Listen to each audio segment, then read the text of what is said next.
본문의 말씀 중심으로 복음이 어째서 기쁜 소식인가 라고 하는 주제로 요즘 시간 우리 함께 말씀을 나누기를 원합니다. 복음이 어째서 기쁜 소식입니까? 다시 말하면 복음이 왜 필요하게 되었느냐라고 하는 것이죠. 뭐가 있기 때문입니까? 최후 심판이 있기 때문이다 라고 하는 거예요. 다시 말하면 심판이 없다면 복음이라는 게 있을 필요가 없다. 심판이 없다면 그리스도께서 육신을 입고 이 땅에 오셔가지고 십자가에서 우리를 위하여 대속적으로 죽으셔야 될 이유가 없는 것이다 라고 하는 것이죠. 오늘 본문 보면요, 복음에는 뭐가 나타났다? 하나님의 의가 나타났다 그랬어요. 그러면 이 하나님의 의가 나타나는 이유가 뭐냐면 바로 그 뒤에 하나님의 진노가 나타났다. 하나님의 의도 나타나지만 그 의가 나타나야 되는 이유가 뭐냐? 하나님의 진노가 오기 때문에 그렇다라고 하는 거예요.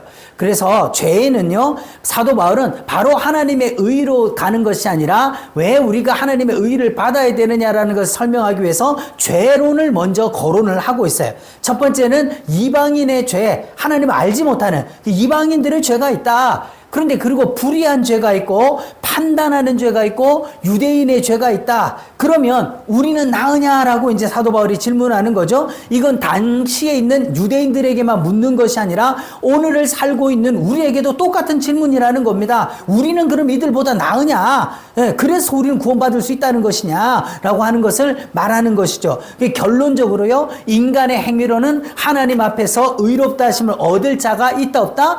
단 사람도 없다라고 단정을 짓고 있는 거예요. 그래서 하나님께서 마련해 주신 것이 뭐다? 3장 21절에 하나님의 의가 나타났다. 왜? 요 사이에 우리가 뭐 죄에 대해서 이야기하고 그럼 이런 모든 죄를 내 행위로 내 노력으로 그것을 이길 수 있냐? 그것 의롭다움을 받을 수 있냐? 우리가 될 수 없다. 그럼 어떻게 해야 되느냐? 우리에겐 다 절망이지 않느냐? 그럴 때 뭐가 나타난다? 하나님의 의가 나타났다는 거예요. 그럼 우리가 여기서 중요한 건 뭐냐? 이 하나님의 의를 만나기 전에 뭐부터? 이 사이에 나왔던 바로 죄가, 우리가 먼저 죄인임을 깨닫는 것이 먼저라는 겁니다. 죄를 깨닫지 못하면 의를 갈망하지 않는 것이고, 죄를 깨닫지 못하면 예수 그리스도의 복음을 영접할 수가 없기 때문에 먼저 우리는 죄를 깨달아야 된다라고 하는 거죠. 그래서 죄를 깨달아야 뭐의 필요성을 알게 된다? 복음의 필요성을 알게 된다는 거예요. 예수님께서도요, 마태복음 9장 12절에서 13절에 건강한 자에게는 의사가 쓸데없고 병든 자에게라야 쓸데있다 라고 말씀해요. 그리고 나는 의인을 부르러 온 것이 아니라 누구를 부르러 왔다? 죄인을 부르러 왔노라 라고 말씀을 하고 있는 것이죠. 근데 사울이었을 때, 바울이 변화되기 전에 사울이었을 때는요, 어떤 사람이었어요? 열심으로는 교회를 박해하는 사람이다. 박해하는 사람이었다는 것입니다. 자기는 그 교회를 박해하고 예수 믿는 사람들을 잡아다가 죽이는데 넘겨주고 하는 것이 하나님을 잘 섬기는 걸로 생각을 했다는 거예요. 그리고 또한 행위로도요, 율법의 의로는 뭐가 없다? 흠이 없는 자다. 자기가 그냥 완전한 자다. 자기 말대로 자신의 동년배들보다 더 열심으로 유대교에 열심을 냈던 사람이다. 그리고 자기의 모든 행위와 그런 걸로 나는 바리새인 중에 바리새인이다 할 만큼 아주 흠이 없는 자로 알았다는 거예요. 그래서 열심은 있었는데 죄를 깨닫지 못함으로 말미암아 하나님을 대적하는 열심이 됐다는 거예요. 그럼 오늘날의 교회는 어떠냐는 겁니다. 바울만 이랬냐? 오늘날의 교회는 어떤가? 먼저 우리가 죄를 깨닫는 것이 먼저가 아니라 뭔가 우리가 열심히 해야 된다라고 하는 열심을 내고 있는 것은 아닌가라고 하는 것을 생각해 볼 수가 있는 거죠. 그래서 죄는요, 원죄와 자범죄가 있습니다. 로마서 5장 12절을 보면 한 사람으로 말미암아 죄가 세상에 들어오고 이랬어요.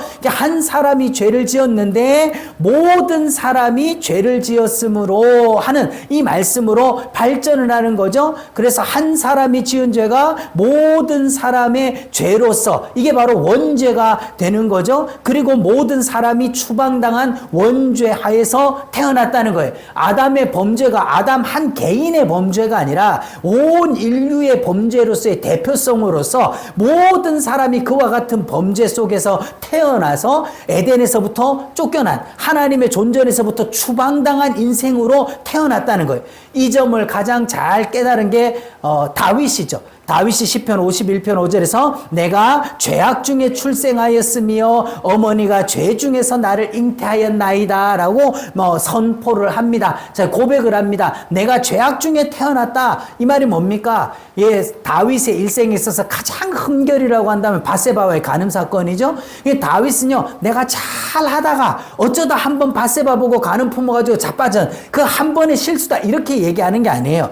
자기 자신이 그냥 죄 속에서 태어났다는 거죠. 그래서 죄를 지어서 죄인이 아니라 나는 원래부터 죄 덩어리다. 나는 원죄 속에서 태어난 자다. 그렇기 때문에 죄를 범할 수밖에 없다라고 하는 거죠. 우리가 쉽게 얘기하면 논리적으로 보면 죄를 지어서 죄인인가, 죄인이기 때문에 죄를 짓는 것인가 라고 할 때 성경은 무엇을 지지하는 겁니까? 우리는 원래 죄인이라는 거, 우리 속에 선한 게 없다는 거예요. 그래서 죄인이기 때문에 죄를 지을 수밖에 없는 그런 존재다라는 것이죠. 그래서 원죄 하에서 우리가 다 태어났기 때문에 우리는 그런 환경과 조건과 상황이 안 마주쳐서 드러난 죄를 짓지 않았을 뿐인 거지, 어떤 순간 어떤 상황 속에서라도 우리는 죄를 지을 수밖에 없는 그런 존재다라고 하는 걸 다윗을 통하여 보여주는 것입니다.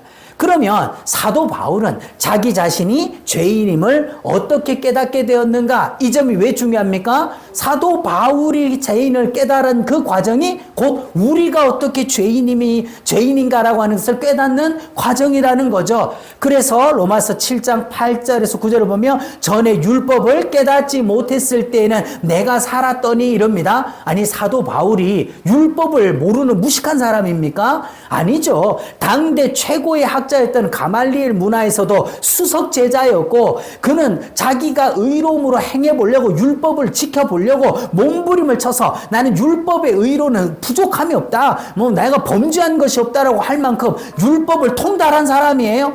그런데 뭘 몰랐다는 거예요? 내가 율법의 어떤 것을 못 깨닫다라는 거죠. 그래서 율법을 주신 하나님의 마음을 몰랐다는 거죠.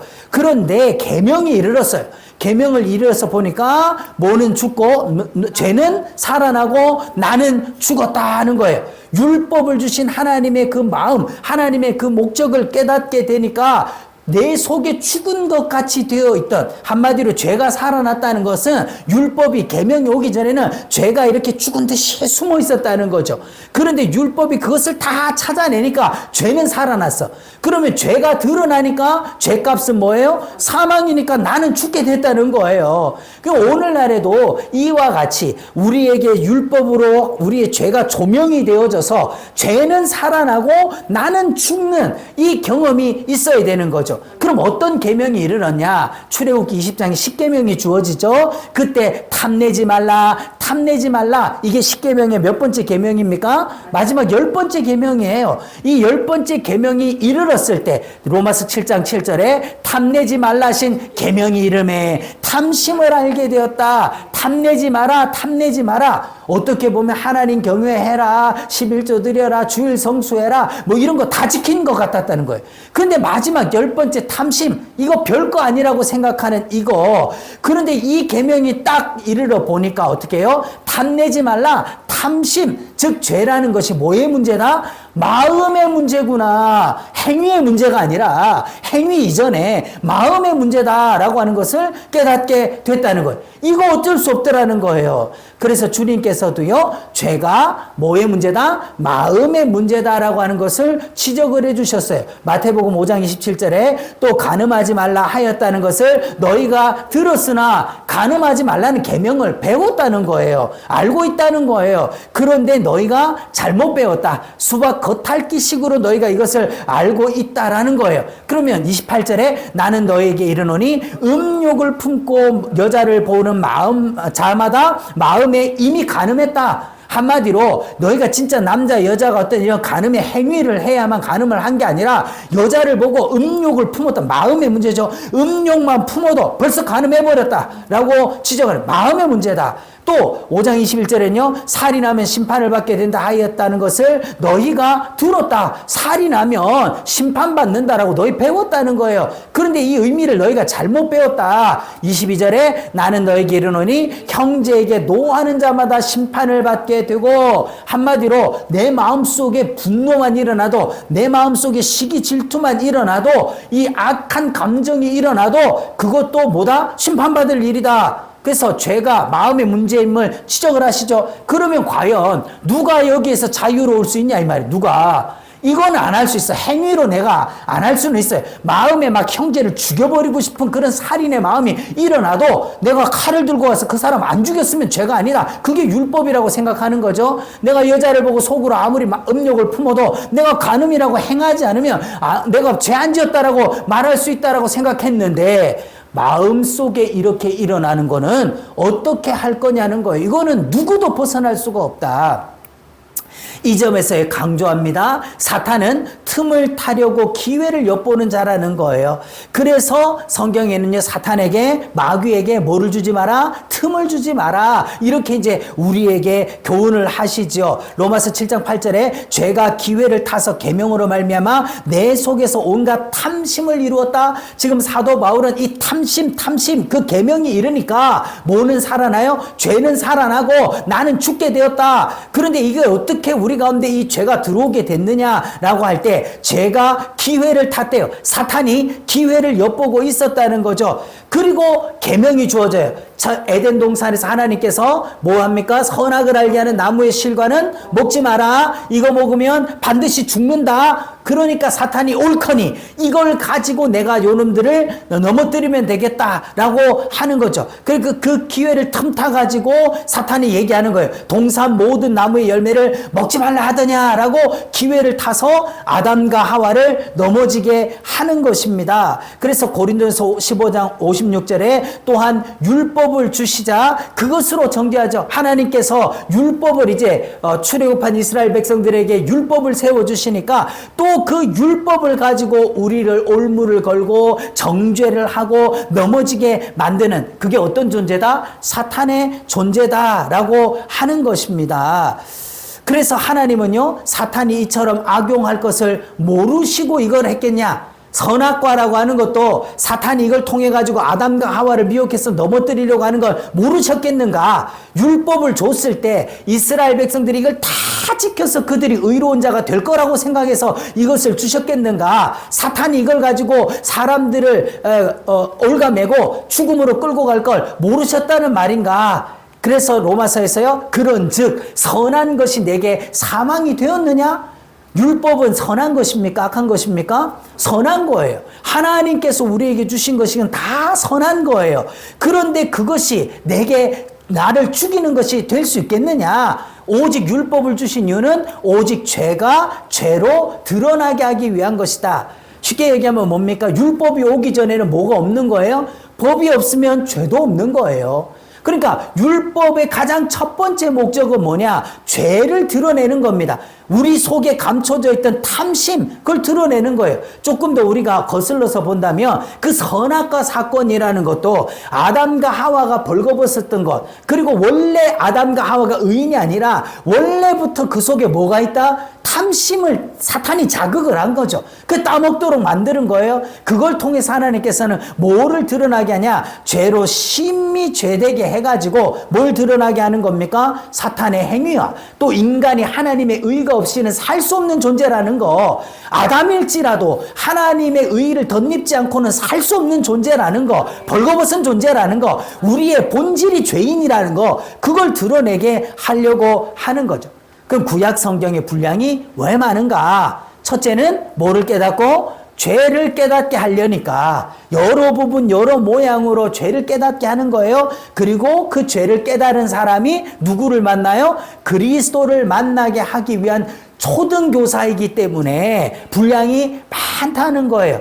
왜냐하면 이렇게 얘기하면 이렇게 빠져나가고 저렇게 얘기하면 저렇게 빠져나갈 핑계거리가 우리한테 많아.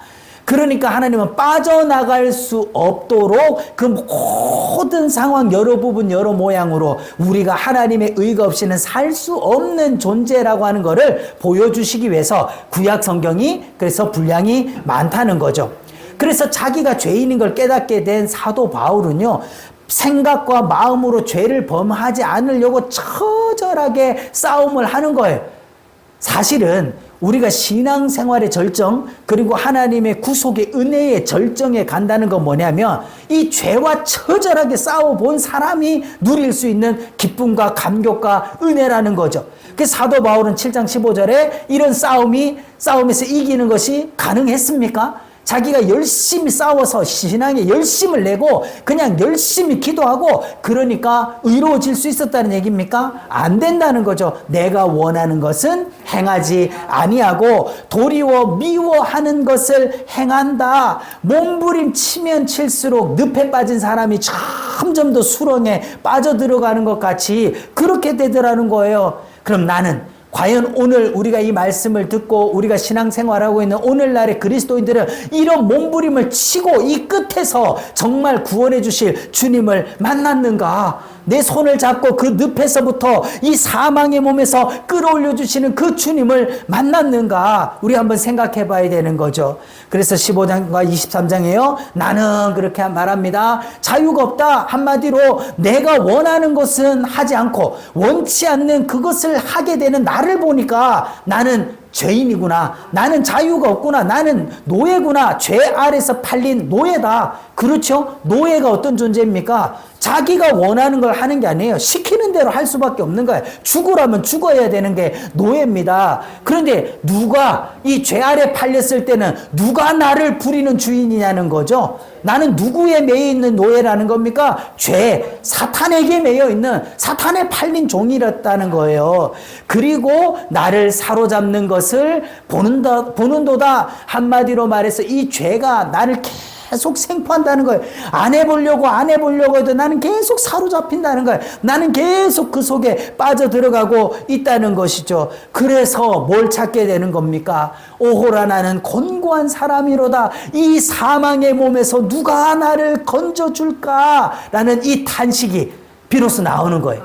어떻게 보면 죽을 죄인이라는 것을 깨달아서 거기에서 건짐받은 경험을 우리가 가지지 않는다면 신앙생활이 자주 자빠지고 넘어지고 실망하고 하나님 앞에 원망하고 불평할 수밖에 없는 사람이. 그래서 나는 곤고한 사람이다. 왜? 무거운 짐 지고 있다는 거예요. 나는 매여 있다는 겁니다. 어떤 것에서 이 사망의 몸에서 누가 나를 건져내랴. 비로소 이런 엄청난 죄짐에 대한 그 엄청난 결박과 죄로 말미암아 죽을 수밖에 없게 된 자기 자신을 깨닫고 난 후에야 뭘 찾아요? 누가 나를 건져주랴? 누가라고. 예. 이전에는, 이걸 알기 전에는 사도 바울은 누가가 필요했습니까? 없었어요. 내가 다 할 수 있다. 나는 의로운 자다. 이랬다는 거예요. 그런데 죄가 살아나고 나는 죽게 돼서 보니까 나 스스로 여기서 나올 수가 없구나. 나 스스로는 죄를 해결할 수가 없구나. 누가 나를 건져줘야 된다는 거예요. 그래서 누구를 만납니까? 그리스도 예수 안에 있는 생명의 성령의 법이 죄와 사망의 법에서 너를 해방했다. 어떤 너예요? 어떤 너입니까? 바로 누가 나를 건져내려 탄식하는 너를 건져내 준다는 거예요. 이게 없으면 사실은 이 해방시켜주는 이것을 만나는 기쁨과 감격이 있다 없다? 없는 거죠. 있다고 하더라도 약한 거죠. 예. 그래서 부서지고 깨어진 후에야 뭘 만났습니까? 사도 바울은 그리스도를 만나고 복음을 만난 거죠. 그래서 사도 바울은요, 로마서 7장에 나라고 하는 것이 30번 정도 등장을 해요. 한마디로 말해서 예수 그리스도를 알기 전에 나는 자기 힘으로, 자기 능력으로, 자기 의로움으로 막 해보려고 했다는 거죠. 그런데 어떻게 됐습니까? 나는 죄 아래 팔렸도다. 이렇게 말하는 너를 어떻게 해주시겠다는 거예요? 건져주시겠다는 거예요. 건져주시겠다는 거예요. 해방시켜 주시겠다는 거예요.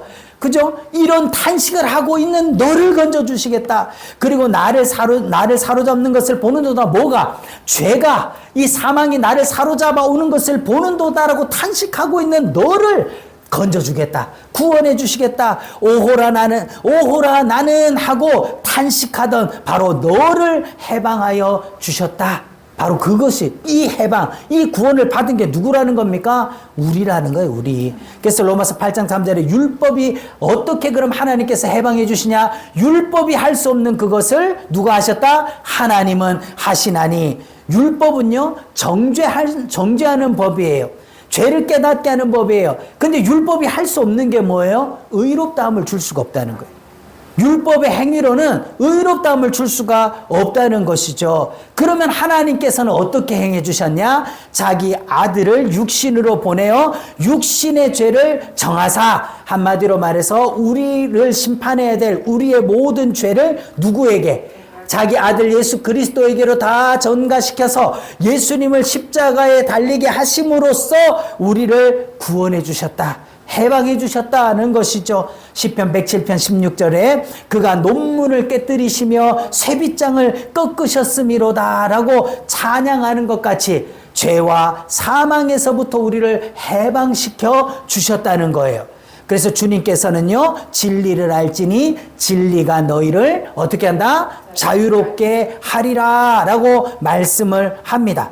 그랬더니 유대인들이 뭐라 그래요? 우리가 아브라함의 자손이라 남의 종이 된 적이 없거늘 어찌하여 우리가 자유자가 되어야 되느냐라고 하느냐라고 말하는 거죠. 쉽게 얘기하면 뭡니까? 그들은 육신적으로 볼 때는 야, 우리 그래도 제사 지내고 절기 지내고 다 하고 있고 할례도 받았고 나름대로 율법도 지킨다고 하고 있는데 우리가 무슨 종이냐, 우리가 무슨 남의 노예가 됐느냐라고 말하고 있는 거예요. 그럴 때 주님께서는요, 진실로 죄를 범하는 자마다 뭐의 종이다? 죄다. 자, 이들은요, 지금 유대인들은 뭘 얘기하고 있는 겁니까? 드러난 죄에 대해서 얘기한 거예요. 나 죄 안 지었다. 사도 바울이 계명을 깨닫기 전에 난 의로운 자다라고 하는 것과 똑같은 모습이었다는 거예요. 그런데 그것은 행위의 문제가 아니라 마음의 문제다. 너희가 죄를 범하는 자마다 죄의 종이다. 너희는 이미 모든 인류가 다 죄의 종이다. 그러므로 아들이 너희를 자유롭게 하면 너희가 참으로 자유로우리라 라고 말씀해요. 그럼 아들이 너희를 자유롭게 한다는 게 어떤 의미입니까? 그냥 죄 없다라고 해주는 것이 아니라 아들이 너희를 대신하여 십자가에 죽어 대속을 할 때에 너희가 자유로워질 것이다. 이것을 믿느냐라고 하는 것이 중요한 거죠. 그랬을 때 이런 찬양이, 이런 기쁨과 감격을 누렸을 때 오 자유, 오 자유, 나는 자유하리라. 비록 얽매였으나 나는 이제 돌아가리. 자유 주시는 내 주님께. 이게 미국의 흑인 연가인데요. 그들이 손발에는 착고가 차여서 농장에서 또는 목화밭에서 그렇게 죽을 고생을 하면서 육신적으로는 정말 비참하게 살고 있었으면서도 그들이 복음을 듣고 예수님을 영접하고 나니까 손발의 착고가 문제가 아니라 내 영혼의 자유가 오게 되니까 오 자유, 슬픔 없네, 슬픔 없네, 슬픔 눈물 없으리. 비록 얽매였으나 나는 이제 자유하다라고 외칠 수 있는 이거, 육신의 얽매임을 통해 영혼의 자유함의 감격을 깨달았을 때 불렀던 노래. 그럼 오늘날 우리는 어떤가요? 오늘날 우리 너무 자유롭게 사는데, 육신은 너무나도 편하게 살고 있는데 내 영혼은 오히려 얽매여가지고 내 영혼에는 자유가 없고 오히려 신앙생활 자체가 내게 너무나도 큰 부담이요, 절망이요, 좌절이요, 큰 무거운 짐처럼 느끼고 살고 있지는 않은가? 우리 진정한 영혼의 자유를 누리면서 신앙생활을 해야 하지 않겠는가라는 거죠. 그래서 우리 속에는요, 두 왕국과 두 권세가 있다라는 것을 깨달아야 돼요. 로마서 5장 21절에 죄가 왕노릇했다라고 말씀을 하고 있습니다. 여기 사탄은요, 죄는요, 사탄을 의미하는 거죠. 그 사탄이 우리의 왕노릇하고 있어. 뭐가 오기 전에? 은혜가 오기 전에, 하나님의 복이 오기 전에. 근데 21절 하반절에 은혜도 또한 왕노릇을 하고 있다라는 거예요. 그러면 여러분 이게 뭐예요? 사탄은 뭐로 그러면 왕노릇을 하고 있는 겁니까?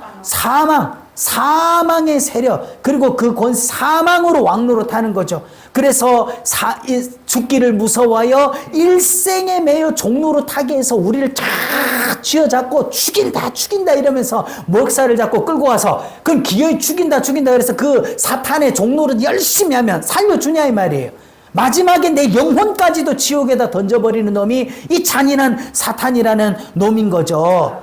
자, 그러면 우리 주님은 뭐로 왕노릇해요? 의로 왕노릇한다. 의로 말미암아. 사탄은 죄로 죽인다 그래가지고 끌고 가서 기어이 내 영혼까지 지옥에 넣는다면, 예수님은 자기 목숨을 많은 사람들의 대속물로 주어서 우리 죄인 땐 우리를 의롭다 하여 불러서 우리를 영원한 하나님 나라의 생명 속으로 이끌어 가시는 그 은혜를 주신다는 거죠. 그러면 죄는 뭐가 권능입니까? 죄는 율법이 권능을 가지고 있어요. 정죄하는 거죠. 죄책감을 만드는 거죠. 예. 그런데 예수 그리스도는요, 그리스도 예수 안에 있는 뭐로 말미암아? 속량으로 말미암아 우리에게 이런 권세를 주시는 거예요. 그럼 뭐예요? 죄의 권능은, 죄값은 뭐다? 사망. 내놓으라니까. 예수님은 자기 자신 예수 그리스도께서 그 죄값을, 속량이라는 게 뭡니까? 대신하여 갚아줘버리고 죄의 권세를 끝내버렸다는 거예요. 그게 예수 그리스도 안에 있는 우리 안에는 영원한 자유가 오게 됐다는 거죠. 과연 이런 거, 그럼 이 칭의는요, 중생한 사람에게 더욱 필요한 거예요. But why? 왜 그렇습니까? 중생하지 않은 사람은요, 죄가 뭔지도 모르기 때문에 죄책감 자체도 없다는 거예요. 내가 회개해야 된다는 생각도 없다는 거예요. 내가 잘못했다, 내가 지옥 간다는 생각 자체도 없다는 거예요.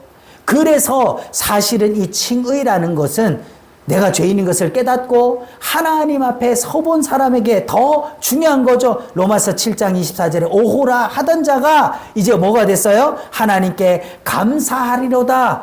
오호라, 나는 곤고한 사람이다라는 이 탄식 속에 있던 사람이 누구를 만나니까? 그리스도를 만나니까 감사하게 됐죠. 그리고 8장 1절에 그러므로 이제 그리스도 예수 안에 있는 자에게는 뭐가 없다? 결코 정죄함이 없다라고 하는 거예요. 왜 그렇습니까? 우리가 해방됐어요. 그리고 우리는 지금도 마음으로 생각으로 죄를 짓고 있어요. 죄를 지을 수밖에 없는 존재예요. 그럼에도 불구하고 우리는 넘어지거나 자빠지거나 아주 엎드려지는 것이 아니라 우리는 하나님 안에서 참 자유를 누리게 되는 것이죠. 그래서 로마서 7장 25절에 그런즉 내 자신이 마음으로는 하나님의 법을, 육신으로는 죄의 법을 섬긴다. 내 마음은 하나님을 섬겨서 의롭기를 원하는데 육신은 여전히 연약하여 죄 가운데 있어서 우리는 자주 넘어지고 자빠지고 깨지는 거예요. 그래서 어떡합니까? 사도 바울은 고린도서 9장 20절에 내 몸을 쳐서 복종하게 함은 남에게 전파한 후에 어떻게 되려고? 내가 도리어 버리운 바 될까봐 두려워합니다. 그러나 보세요. 우리는 자주 넘어지고 자주 자빠지고 우리는 여전히 연약한 육체 가운데서 실수하고 넘어지지만 우리는 뭐가 없어요? 정죄함이 없다. 예전에는 어떡합니까? 내가 조금만 하고 하면은 실망하고 좌절하고 넘어지고 죄책감 속에, 정죄감 속에 빠져가지고 아주 어두워졌어요. 그러나 우리는 그 어둠이 우리 가운데 올 때마다, 우리가 실수하고 넘어질 때마다 어떻게 합니까? 회개해야죠. 예수 그리스도의 피를 의지하여 회개하여서 다시금 정죄감에 빠지지 않도록, 죄책감에 빠지지 않도록, 우리는 사탄의 계계에 빠지지 않도록 나와야 돼요. 그렇다고 그래서 그러면 내 마음대로 살다가 죄 지으면 주님 잘못했습니다, 회개한다고 말만 하면 되는 거냐? 아니요. 몸을 쳐서 복종하게 참으로 그리스도의 복음 앞에 살려고 하는 이 몸부림이 우리 가운데도 있어야 한다는 거예요. 사도 바울은요, 죄를 깨닫게 되되 자기가 어떤 존재다? 죄인 중에 괴수다라고 하는 것을 깨달았어요. 그럼 바울만 죄인 중에 괴수입니까? 우리는요? 우리는 어떻게 했느냐는 거예요. 디모데전서 1장 15절에 미쁘다 이 말이요, 그리스도 예수께서 죄인을 구원하시려고 세상에 임하셨다 하였도다 라고 말씀을 합니다. 예, 이 말이 뭐예요? 우리도 죄인 중에 괴수다. 내가 죄인 중에 괴수다. 사도 바울만이 아니라 누구도 위해서 오늘날 우리를 구원하시기 위하여 주님이 임하셨다라고 하는 거. 중요한 거는 나도 바로 이런 죄인 중에 한 사람이다라고 하는 것을 깨달아야만 한다는 거죠. 우리 함께 읽어볼까요? 율법이 우리를 체포하여 감금하기 이전에는 우리를 풀어주시는 그리스도를 간절히 기대하지 않을 것이다. 그리고 율법이 우리를 정죄하여 죽이기 이전에는 의롭다 하심에 대한 감사와 감격을 모를 것이다. 존 스토트 목사님이 이렇게 얘기를 하죠. 이건 오늘 우리에게 있어서 너무나도 귀한 고백이에요. 그래서 죄의 깊이를 깨달은 만큼 은혜의 높이를 알게 된다. 복음이 왜 복음이냐? 우리 오늘 말씀의 제목이 복음이 왜 복음이냐? 왜 복음인 거죠? 뭐가 있기 때문에? 죄에 대한 심판, 최후 심판이 있기 때문에. 그럼 그 최후 심판 자리에서 누가 과연 건짐을 받을 수가 있느냐? 누가 살아날 수 있느냐? 자기 행위로 의로울 자가 없다. 그래서 로마서의 말씀대로 뭐가 나타났다? 하나님의 의가 나타났다. 그 하나님의 의를 덧입지 않고는 아무도 구원받을 수가 없다. 그 하나님의 의가 바로 예수 그리스도의 대속이다라고 하는 이게 복음이다. 이 복음을 듣고 믿는 자에게는 구원이 있다.